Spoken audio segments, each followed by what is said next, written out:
We are continuing with our discussion on the historic cities and heritage areas.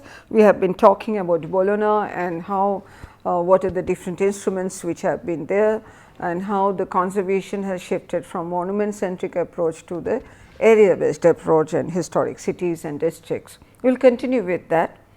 So, when this development was happening, a new concept came up which is known as the historic urban landscape concept. This historic urban landscape came because the social and cultural background of the 1972 World Heritage Convention had been considerably changing in the last decades of the 20th century, and that necessitated this need for this concept formally. The expansion of the notion of the cultural heritage led to the continuous redefinition of urban heritage. What is this urban heritage? That actually was debating, and as we are seeing that there are different charters and convention which is happening, and how it will be done, whether the fabric is important, whether life is important, and if the life is important and if it has to change, then what sort of a new areas, new activities, whether they can be built in the historic city. So, this debate has been going on, and that is why we see a continuous redefinition of what is this urban heritage. The protected city centers were no longer considered as merely aesthetically attractive or historically significant ensembles of buildings and monuments. We have to notice it is not, they are talking about not only aesthetics and not only historically significant ensemble,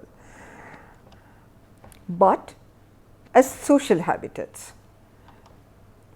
Let us talk about in India only, Pondicherry. Pondicherry, we know it is a very important tourism town now, French colony. But when we talk about Pondicherry, it is not only the French colony or the beautiful houses which are there, which has been preserved. A lot of this can be attributed to the intact contribution there.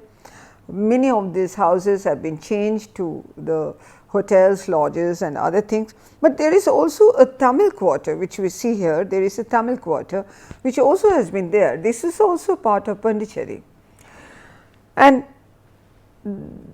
these have been inherited by the people who own these houses. They have their own needs, demands and aspiration. There are not only residents, but there are a school. Pondicherry is also important because of Rishi Aurobindo's connection, mother's ashram is there. So, there are multifarious activities which goes on there. So, this is not only the physical fabric, it is not only has its own importance as a history, layers of history, but they are the social habitats which should be preserved in harmony with their natural settings and through mobilizing their residing communities. So, again we are talking about this participation of the people, their needs, their aspiration, and not only the aesthetically important, this is important, but not the only thing, but also not only the historic, but as a social habitat. And this what historic urban landscape gives that as a concept. But one has to remember that this concept, though it had got a proper name in the, as an historic urban landscape concept, but it has been there. It has been there when we are talking about a Bologna, we have been talking, it was there, the debate has been going on, but we got a formal definition. So, let us see what is the definition. The historic urban landscape is the urban area understood as the result of a historic clearing of cultural and natural values and attributes. Historic clearing of cultural and natural values and attributes extending beyond the notion of the historic center or ensemble to include the broader urban context and its geographical setting. We have been talking about that when we have been talking about a Bologna, we have been talking about Assisi. So, this concept was there, it is not that it is something new. And it is talking about a layering, it is not only talking about one period of history. So, let us see what is the outcome of that, or when we are talking about such concept, what we have to face with, what are the issues which need to be addressed. Again we are talking about this Pondicherry, which I have been talking about. That Pondicherry, we can't only talk about the French Pondicherry, which is a very well defined area. We have to talk about the larger area, and that larger area means that we don't have to talk about only this area. We have to talk about the river which is there. We have to talk about the Tamil Quarter or the natural thing. We have to talking about how the city is expanding. We also have to talk about the smaller parts. We have to talk about the water body. So, all these are very important part of that when we talk about Pondicherry. We have to understand this layering, and then we have to say that okay, there are certain area which is distinctively of this character. There are certain area which is distinctively of that character, and when you are talking about this character or that character, it is not only the physical fabric, it is important, but who are staying there, what is their livelihood, what is their activity. This becomes a very important part of that when we are talking about the historic landscape and the layering of the cultural and the natural values and the attributes. So, what would make an urban area urban? What would make an urban area urban beyond architecture if possible? And that is what becomes one of the major challenge.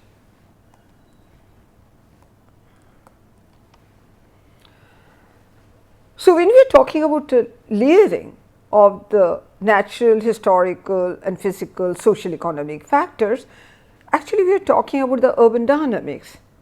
ICOMOS Brazilian seminar about the preservation and revitalization of historic center in Itaipava in 1987 talked about this.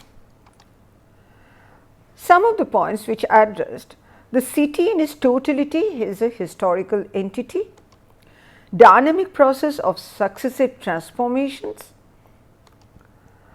So, let us see this one, Daman. Daman was a Portuguese settlement. There was a fort. We can see that some of the older structures are still there, and behind that the new multi-story structures are coming up. This is the physical outcome of this, and what also we have to understand that it is not only what it looks like, but if you see very closely, there are certain activities. A small person, a tailor, has his small business in that veranda of that house. There is small sort of a commercial establishment or mixed type of residence which is happening there, and that is a very important component of this urban pattern. And what is happening due to this economics or the new type of development, unsympathetic development which is happening? I am not only talking about the physical one, the new type of residence, new types of activities which are happening is changing the entire relationship which has been developing the year. Change, because we are talking about the urban dynamics, it's absolutely it has to happen. But what is happening is this change is happening very in an ad hoc manner and in very abrupt way and drastically, and that is what is actually something to be concerned about. So, build space, when you are talking about this dynamic process of successive transformation, the build space thus is a physical result of a social productive process. So, when we are saying the build space, which is a product, but it is a product or a manifestation of a lot of factors, attributes which has been happening over the years. So, the idea is to understand those type of forces, what contributed to this overall built fabric, the activities, and what is happening now. One of the characteristics of the historic urban area is their intrinsic heterogeneity. Most of the time there are areas which can be homogeneous area in terms of their physical character, attributes and other, but most of the time, because we are talking about a layering or juxtaposition of the various historical layers where the economic, social structure could have been very different, there is an intrinsic heterogeneity of this area, and we have to remember and we have to identify what contributes to that heterogeneity. It's very rarely Jaisalmer or Jaipur we get some of the very homogeneous structure. there are areas we have talked about SSA and others, but if you look closely there will be a heterogeneity in such an area. But to understand the degree of heterogeneity, degree of homogeneity and what contributes to this specific character. So, ICOMOS Charter for Conservation of Historic Towns and Urban Area 1987, it talks about all urban communities, whether they have developed gradually over time or have been created deliberately, are an expression of the diversity of society throughout this history.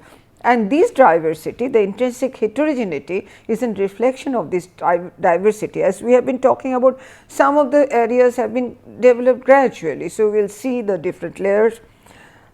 Some of the areas have been planned. So, from area to area, place to place, there will be a variation. But what is that variation? What is that heterogeneity? What is that layering? That and how this built not only the buildings, but the fabric, the roads, the circulation system, activities, processional routes, how they have happened over the years, what is remaining and what is changing. This has to be identified.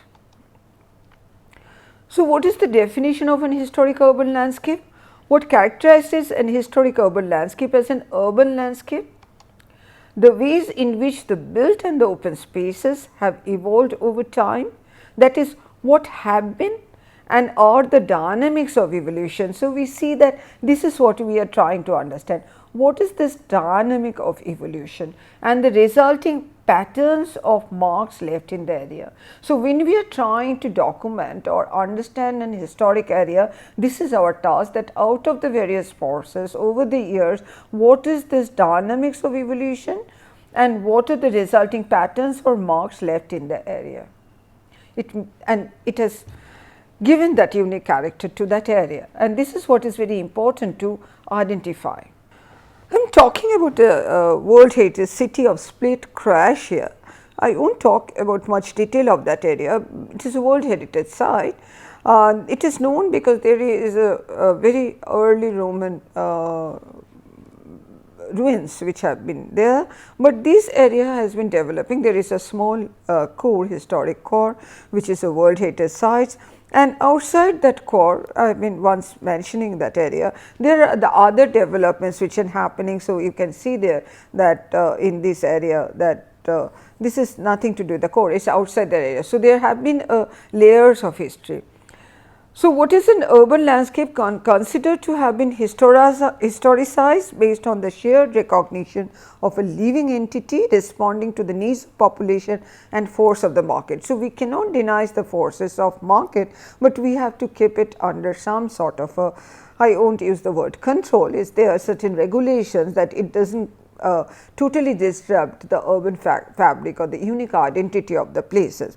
So, as you can see in the old city core of Split, the street pattern, the building fabric, the narrow alleyways, the vistas, all are there, but they have been changed in their activities, they have become commercial, it is totally pedestrian within that core. But as we go outside of this historic core, the different layers of development which has been happening, and they also contribute to the unique character of that city.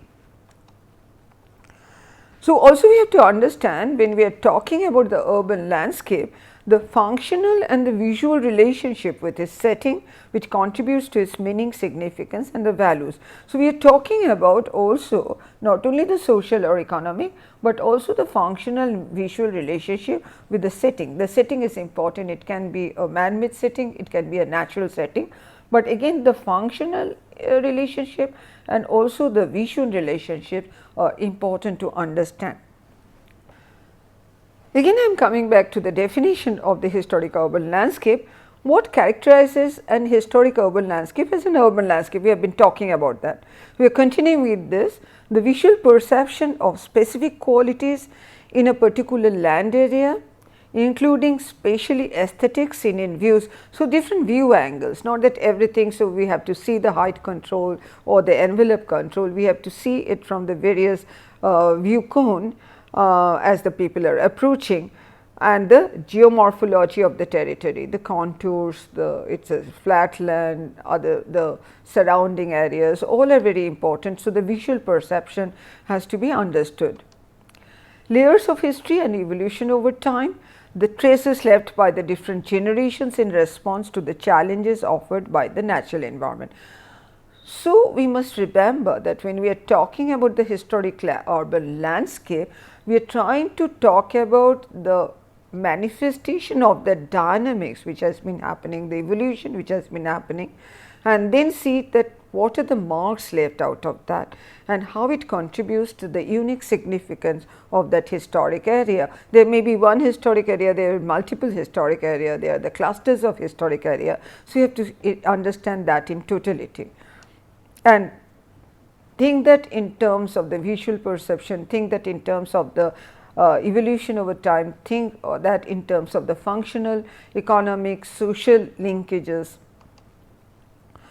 Coming back to split again, as I have talked about that this is the most important part of the Roman remains which are there, and this is a very interesting story how the base has been excavated, the excavation, archaeological excavation has been going on, people still continue to stay in the surrounding area. But again, when we come out of this historical core, we see, for example, this particular National Theatre. This National Theatre was burned down, it was a much later time, it has been again rebuilt, reconstructed, and this is also part of this layering process. And then also a new development has come out. This is a shopping center which one can see, this is a part of the old wall which is still remaining there, and a new shopping center has come up integrating that outside the historic core. So, this we can talk about the buffer area, talked about another layer of the history.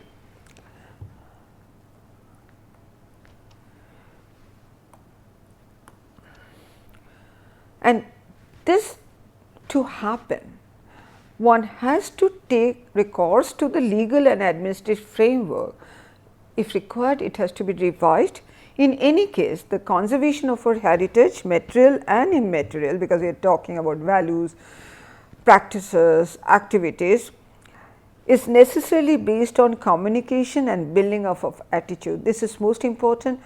Whatever systematic analysis we do, whatever legal and financial instrument is implemented, without changing the attitudes of the local residents, making them aware, involving the local people, the younger generation, this cannot happen. So, this is a very important part when we are talking about the conservation and preservation of the historic areas. So, what characteristics we have talking about that? So, let us see some of the summing up that when we are faced with certain situation or challenge like that, what we have to do? Define the specificity of each area in order to adopt them to proper policies and strategies. Undertake a survey of the area as a whole, including an analysis of its spatial evolution. So, in this particular example, we are again talking about split. So, what has been done is that is the historic core of the split, and some only of the boundary walls are still remaining, some is missing, but within that whatever is remaining, they are from the different layers. So, this has been documented and understood, and some of the areas it is either non-descriptive or there is some things. There are the patterns, the movement patterns, the open areas, there is a connection between this part of the city with that part of the city. So, all the movement pattern, activity pattern, this has been systematically analyzed in this case to give a development or policy, so that these historic core of split becomes a part of the larger town or split. So, what has been done there, many of this town historic places, not this is the most important, but there are a lot of museums there in that area, but many of these are being converted into the cultural center, academic institution, and the housing for the students, homestays also are there. These all have been preserved and the new developments are coming, and this is entirely pedestrian area and which has been possible. And then once it goes out, then there are the other layers of history. So, the survey of the area as a whole, including an analysis of its spatial evolution. Another interesting thing happened in the area. In this particular area, that area was in a very deteriorated condition, and it was found that they are mainly but have been converted into a godown. Earlier there was a residential area, and as people started moving out of that area, the people from the outer areas, the laborers and other low income group of people have been staying there, and most of the ground floor of these areas were locked and were converted into godown, and that actually caused the deterioration of the structure. So, when this area was taken, totally documented, and there was an idea and a proper planning and a strategy to convert that in housing in collaboration with the funding from the housing authority, the National Housing Bank, something like that, so that it can become a proper residential area, not to demolish that, but to conserve that, restore that and make that habitable, so that it becomes a lived in place.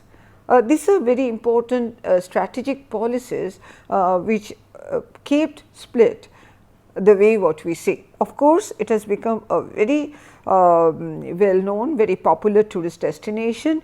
In the tourism season, people come there, and I visited that area. So, what happens during the tourism time, some of the people rent out their apartments and go out of that area. This is one of the major issue, but this is also the economy of that area.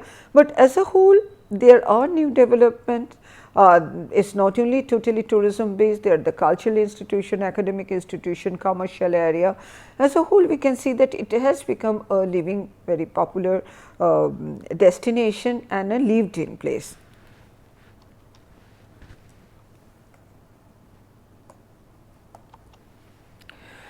Again, I am coming back to these tips. So, what is important to make this thing happen is the surveys of social, economic, cultural and technical data and structures and of the wider urban or regional. And when the Split study was being taken or done, it was done in the context of the entire territory, going back to the evolution origin of the Split, under what condition it flourished, what were the economies over the various times, and also some of the time it was underway various disturbances and what contributed to that. It was analyzed in a larger regional scale as well as a micro scale. So, in some of the times we are very fortunate that we get the plans of that area to see that how it has been developed, but in some cases we are not so fortunate. Most of the time no plans have survived. In such cases, it is very important to undertake a systematic architectural survey of the built areas and open spaces in order to identify the underlying regulation. This regulation may not be written regulation, but there were regulation. There is a code of how this will be built, which might have changed over the years. So, one has to, through this documentation and interlinking that with the various factors, one has to discover this underlying regulation, and in order to have a proper reference for the development of the planning tools that take into account the specific character and requirements of each area.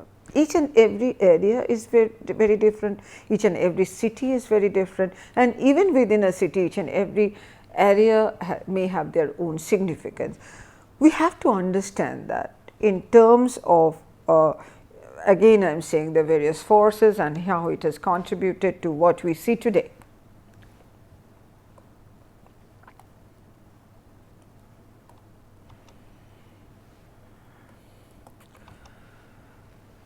Come back to what we have been seen in Calcutta. We have seen this Calcutta, it is a traditional neighborhood, North Calcutta, still so beautiful, not only because of the fabric, but because of the community who are living, the values they have. They have been staying there for generation. The changes have been happening there, but changes have been happening slowly. But what is happening because of this proper policy and regulation and instruments, suddenly the ad hoc developments which are happening there, and this is something which, if not taken care of, can change the entire identity and significance of that area. And in such cases, what we have been discussing about, these cases become sort of a model which cannot be imitated.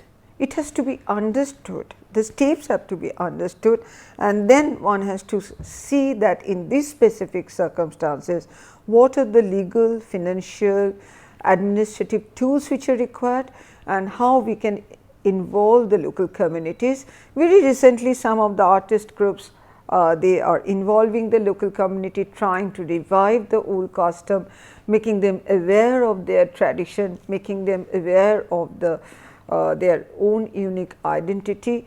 So that this is one of the things which has to bottom up approach and which can happen. So, what would make an urban area urban beyond architecture in an Indian scenario? We have to understand this. In our following lectures, we may take up 1 or 2 Indian scenarios to understand that what are the issues of the historic area and how we can incorporate or we can learn from some of the examples in our context, and what are the steps to be taken, and if some steps have been already taken. I am referring for this particular lecture, last 2 lectures I have been referring Professor Oculatus, this particular article, this very useful article. I have given the reference, you can download that and see it actually systematically analyzes the development over the years in the last few decades of this concept of the historic area, the concept of the historic districts, and how it has been evolving, what are the convention charters, what I have talked about and tried to summarize in the last 2 lectures. Thank you.